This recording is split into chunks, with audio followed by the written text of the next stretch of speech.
Buenos días, mi nombre es Jocelyn Solangi Sosa Medina, de Comunicaciones en la Universidad Privada del Norte. El día de hoy le realizaré una entrevista al señor coronel del Ejército Ernesto Agustín Quirós Cárdenas, que participó en el conflicto del CENEPA en el año 1995. Buenos días, señor. Buenos días, Solange. Primero quiero agradecer por el interés que muestra la juventud en conocer más detalles de cómo su ejército peruano ha defendido nuestro territorio nacional. La primera pregunta que yo quisiera hacerle es: ¿cuál fue el motivo por el cual usted decidió entrar al ejército, formar parte de la vida? Viene desde muy chico. Yo soy hijo de un oficial del ejército. Mi padre fue el mayor Agustín Quirós Peña. Él, toda mi vida, y gracias a él, he vivido en la vía militar, en el ambiente militar, en la familia militar. Posteriormente, mi padre falleció cuando yo tenía 11 años a consecuencia del terrorismo. Cuando yo tenía después 13 años, vino mi interés por conocer más de la familia, de la vida militar, y el cual postulé al Colegio Militar Leoncio Prado. Pertenezco a la 43 promoción, y terminando el Colegio Militar, postulo a la Escuela Militar de Chorrillos, el cual pertenezco a la 98 promoción de la Escuela Militar de Chorrillos. Desde ahí viene, desde niño viene mi interés por la vida militar. Muy aparte de eso, también mi abuelo, por parte de mamá, también fue militar, y él también participó en el conflicto del 41 contra el Ecuador. Entonces ya viene desde, podría decirse que desde otras generaciones más atrás, lo que nosotros ya vamos perteneciendo al ejército. ¿Cuál fue el acontecimiento que lo marcó más usted en la vida militar? Hay muchos acontecimientos que a uno les marca, ¿no?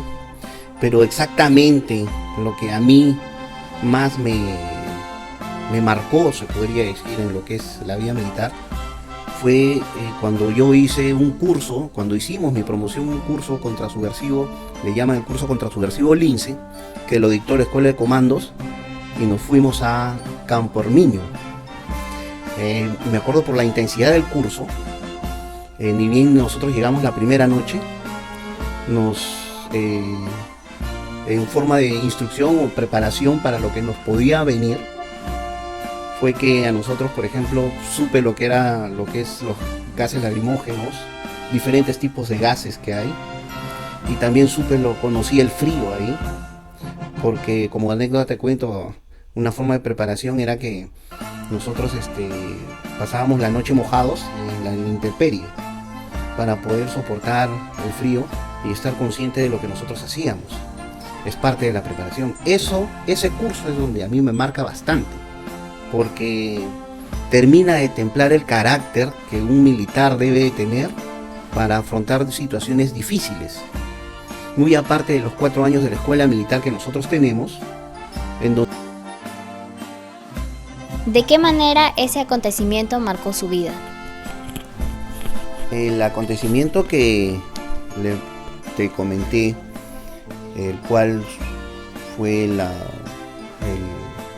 el curso que nosotros hicimos, marcó mi vida militar, ¿no? La terminó de formar. Pero lo que cambió totalmente mi vida fue cuando yo salí herido en el conflicto del CENEPA.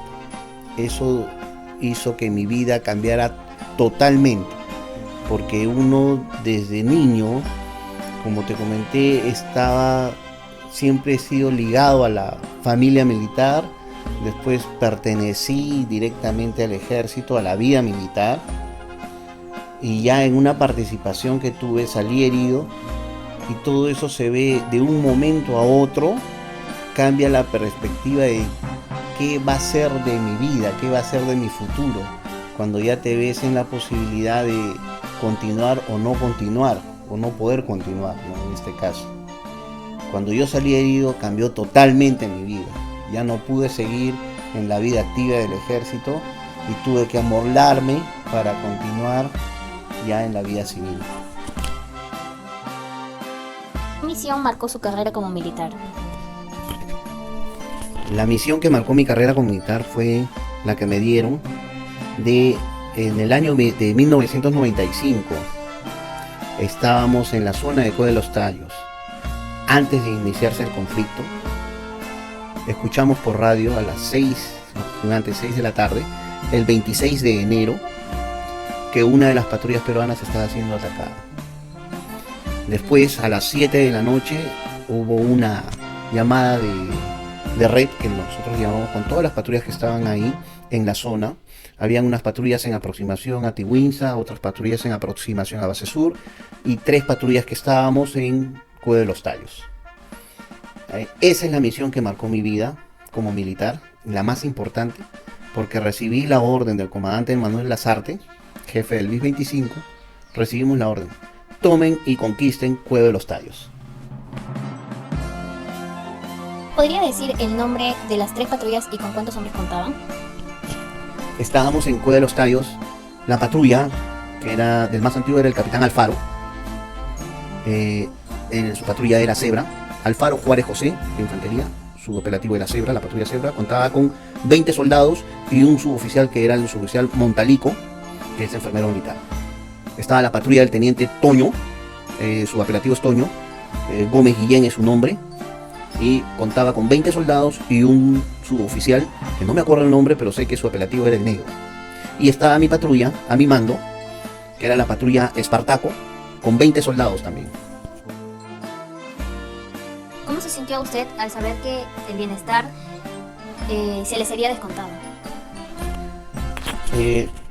Dentro de la historia hay hechos muy importantes que es bueno saberlos, ¿no? Y también, así como hay muy importantes llenos de valor, de valentía, también ocurren cosas que también se deben de saber para que jamás vuelvan a ocurrir y no permitirlas. Fue lo que tú me estás preguntando. Dentro de lo más importante que tenemos que resaltar es que nuestra formación como militar nos obliga a nosotros a dar siempre el ejemplo para que nuestras tropas no duden de las órdenes que nosotros damos y nos sigan, porque cuando nosotros nos enfrentamos a un enemigo, las balas no distinguen quiénes son oficiales, suboficiales o personal de tropa. Y tanto un soldado va a cuidar mi espalda como yo voy a cuidar la espalda del soldado. Entonces, mucho y muy importante es el valor de la lealtad.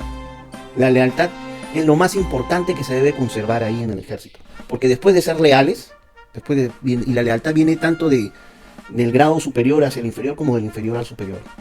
Después de ser leales, nosotros seguimos y luchamos por lo que creemos. En este caso, los soldados siguen a los oficiales cuando uno les da una orden. ¿Por qué? Porque creen en su oficial al comando, creen en su oficial al mando. Cuando la mala experiencia que tuve fue que antes de llegar a la zona del Cueva de los Tallos, nosotros pasamos por el Milagro, que es una gran unidad, mucho antes de llegar a la zona del Cueva de los Tallos. Me entrevisté con el comandante Lazarte. El comandante Lazarte en ese momento me pone al tanto de la situación, de lo que se estaba viviendo en ese momento, de que ya habían tropas enemigas adentro y que definitivamente esto se iba a resolver con enfrentamientos.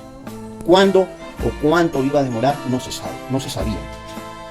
Y me dijo: yo tengo personas que están en Cueva de los Tallos, en donde tienen más de 45 días. ¿Puedes llevarle su bienestar? Y lógicamente, si yo iba a entrar allá, le dije: por supuesto, le voy a llevar su bienestar. Entendamos como bienestar a algo que tu comandante de unidad, tu jefe de unidad, te va a enviar para que tú, estando en una zona que es, en este caso era la cordillera del Cóndor, que es una zona muy difícil,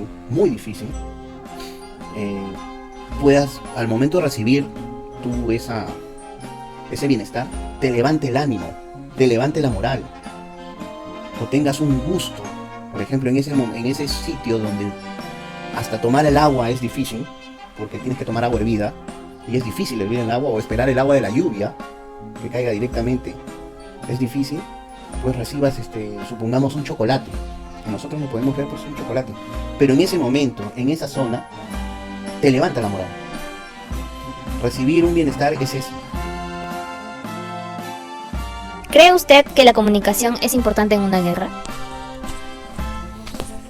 Yo diría que es lo más importante que hay entre el apoyo, dentro del apoyo logístico.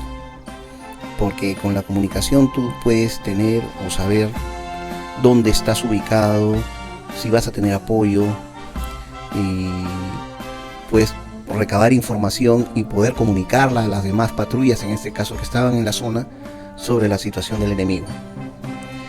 Así como también existe la comunicación, existen las interceptaciones de radio o telefónicas, y en esa época el Ecuador sí se preparó bastante.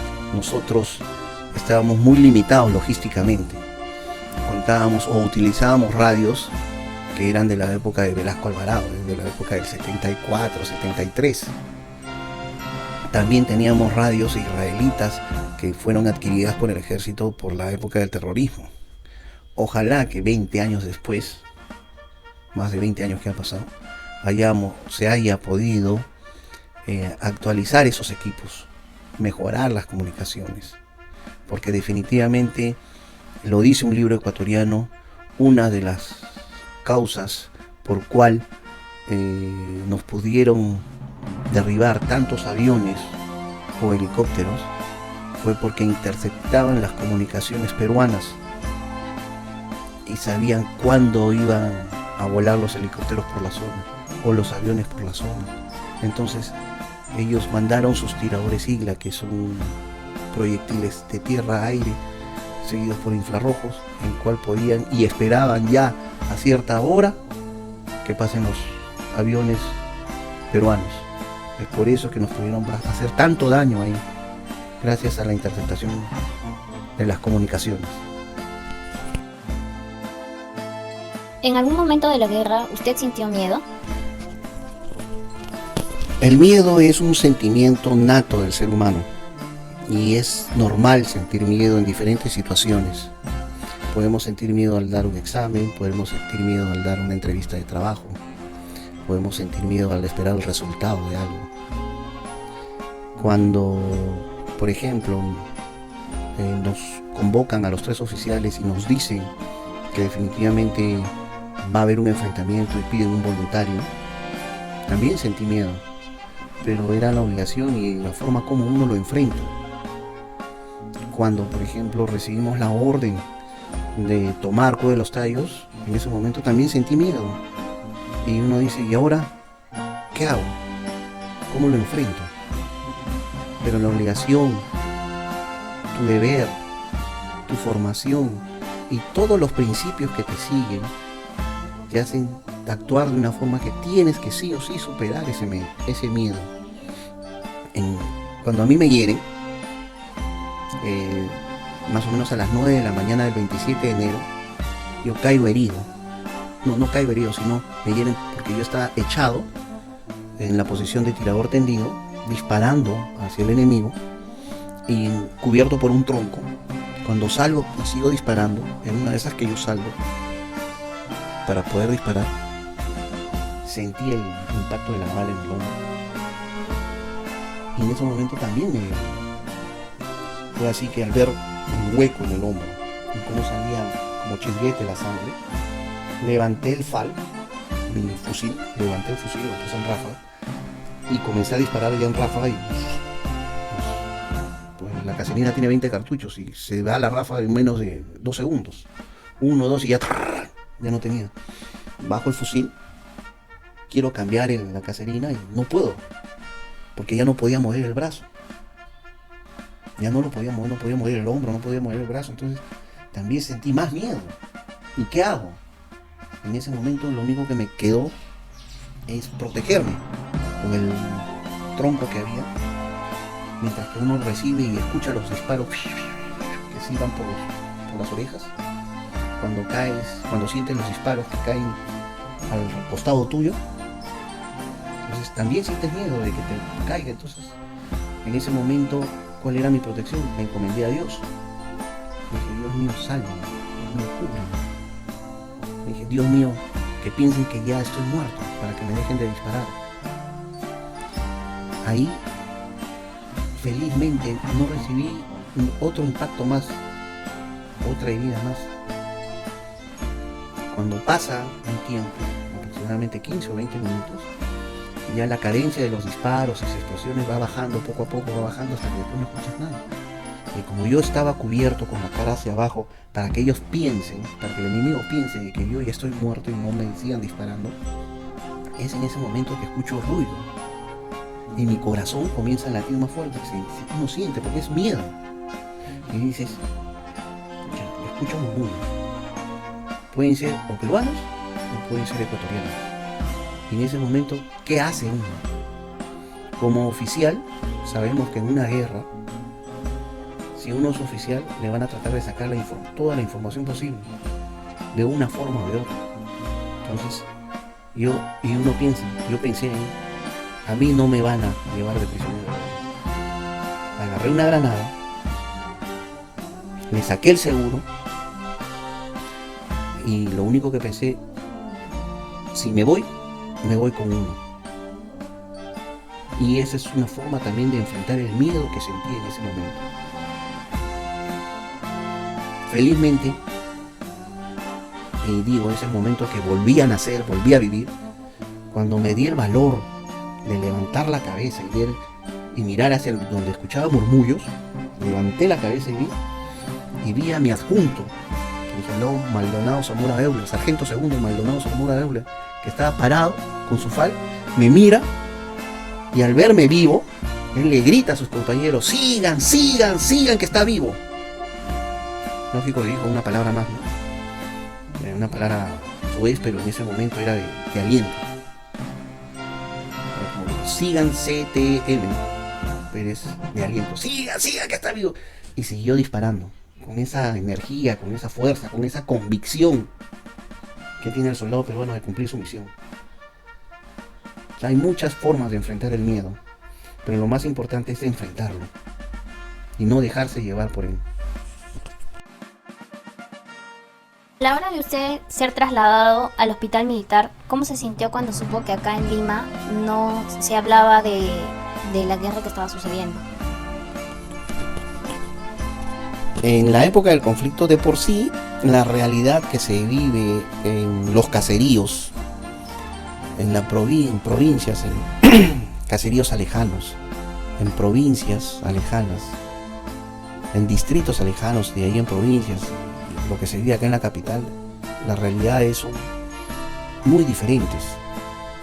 Y en esa época, en el año de 95, toda la zona fronteriza de la selva, desde El Milagro, Bagua, El Milagro, Jaén, ya sabían que se estaba produciendo una invasión por parte de tropas ecuatorianas hacia nuestro territorio.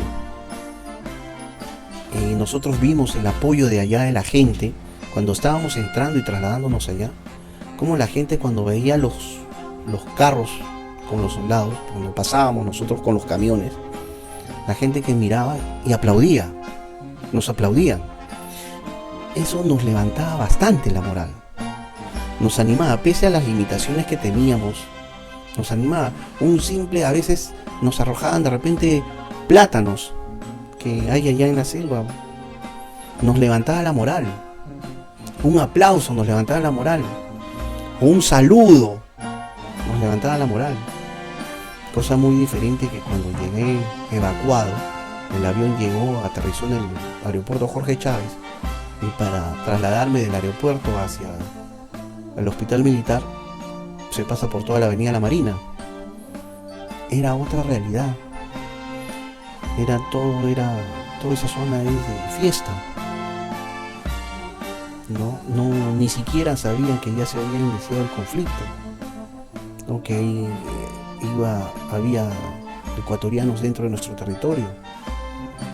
Es otra realidad, y eso es debido a la falta de información, eso es debido a la falta de comunicación por los medios de comunicación que dan interés o dan prioridad de repente a cosas más de farándula o a cosas centralizadas de acá, pero no dan interés o difunden la información, lo que realmente está sucediendo en las fronteras. Entonces es importante realmente dar valor a la información, a la verdadera información que es trascendental para nuestro país, que de repente solamente a la información que es un boom y que despierta interés superfluo en la población. Acabando el suceso de la guerra, al recibir los honores y ser nombrado héroe de guerra, ¿cómo se sintió usted? En principio, muy agradecido por la consideración de las palabras de héroe, pero también yo digo, no me considero ningún héroe. ¿Por qué? Porque mi padre falleció por el terrorismo. No tiene el título de héroe. A nosotros tampoco nos dicen héroes, no tenemos el título de héroes. Somos combatientes del CENEPA. Yo agradezco la consideración tuya por decirme héroe. Pero yo creo que las personas, los peruanos, que de una o de otra forma cumplen su deber con el país, cumplen su misión con el país, sí son héroes. Un bombero que salva una vida, sí es héroe.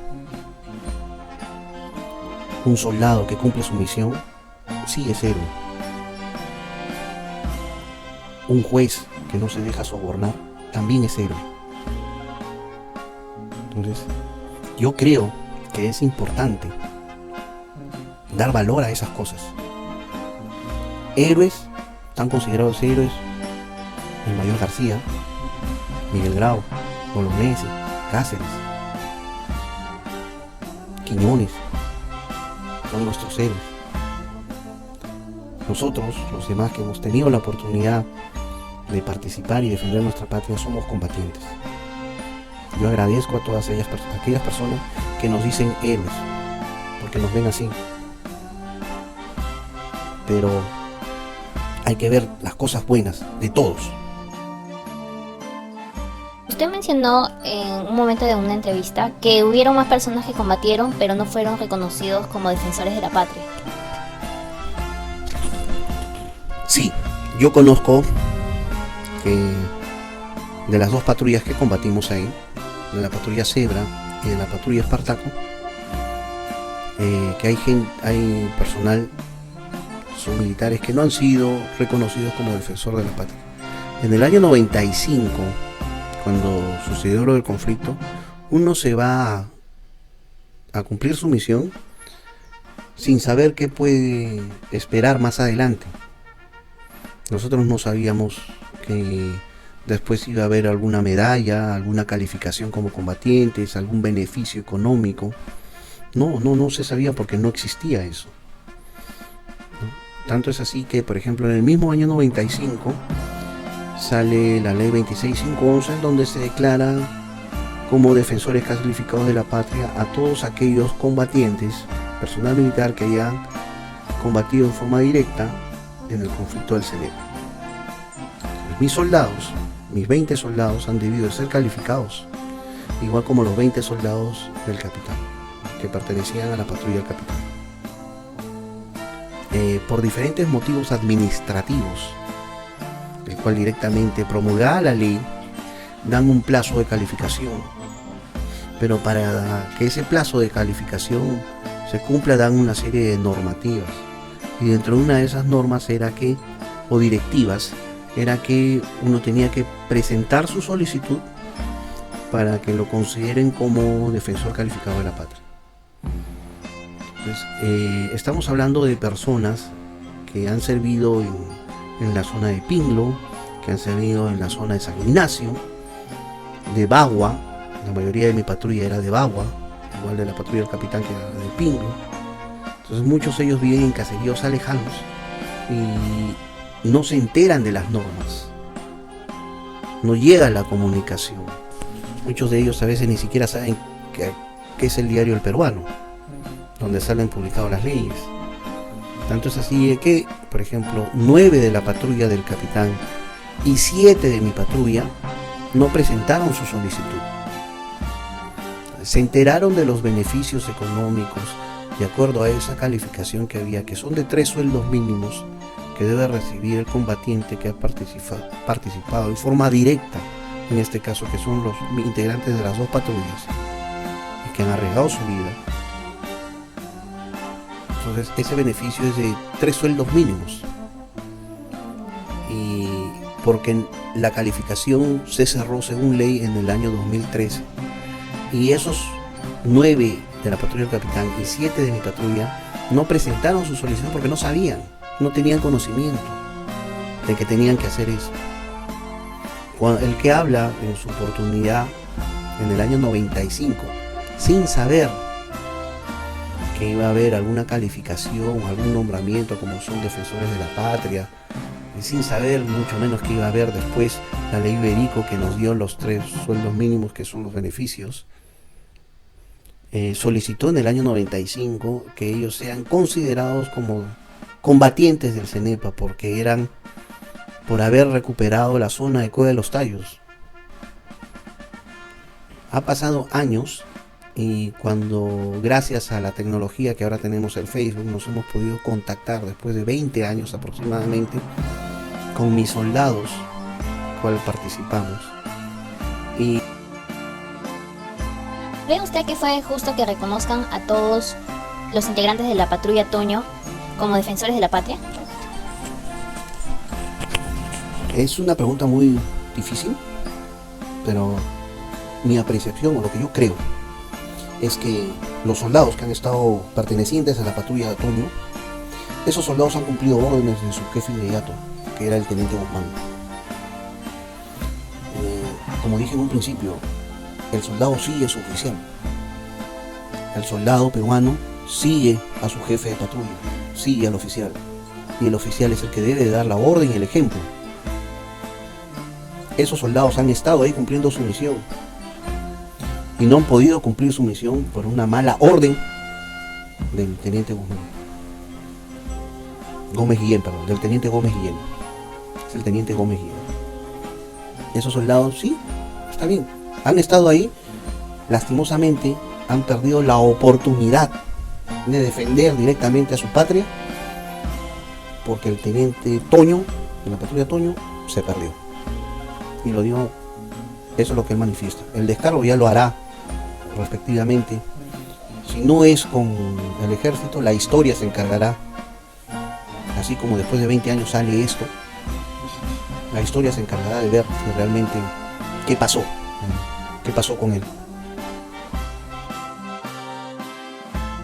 Ya para finalizar, esto sucedió cuando usted tenía el grado de subteniente. ¿Ha seguido ascendiendo? ¿Qué grado tiene en la actualidad? Cuando en el año, yo me recibí en diciembre del 93, salí con el grado de subteniente de infantería. Mi primer año lo pasé en San Ignacio, fui jefe de base de la provincia de Pucará, una base contrasubversiva. Y después me mandaron de apoyo de San Ignacio al BIS 25, a cargo del comandante Lazarte, y el cual me indicó y me mandó a Cueva de los Tallos. Después salí herido y a los 2 años que todavía estaba en tratamiento, ascendí al grado de teniente, estando todavía en actividad. Después de 3 años de tratamiento en el ejército, en el hospital militar, paso, y debido a la lesión que tuve en el hombro, a la herida de guerra que tuve, pasé a formar lo que es el Cuerpo General de Inválidos. El Cuerpo General de Inválidos del ejército, según la ley, me permite a mí ascender cada 5 años en forma económica hasta el grado de coronel. Debido al tiempo que ya ha pasado, ahorita tengo el grado económico de coronel. ¿Qué mensaje le podría dejar usted a la juventud de ahora?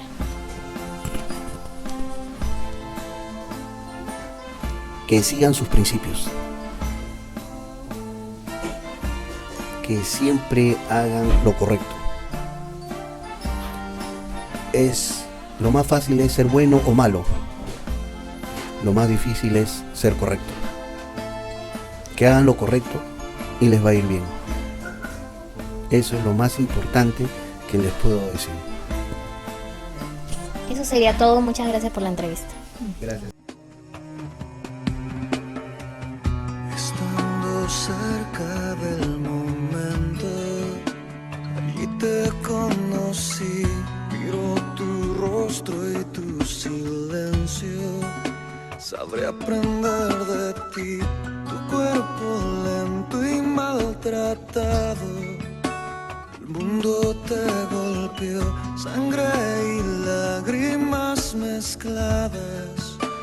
tu sueño de morir,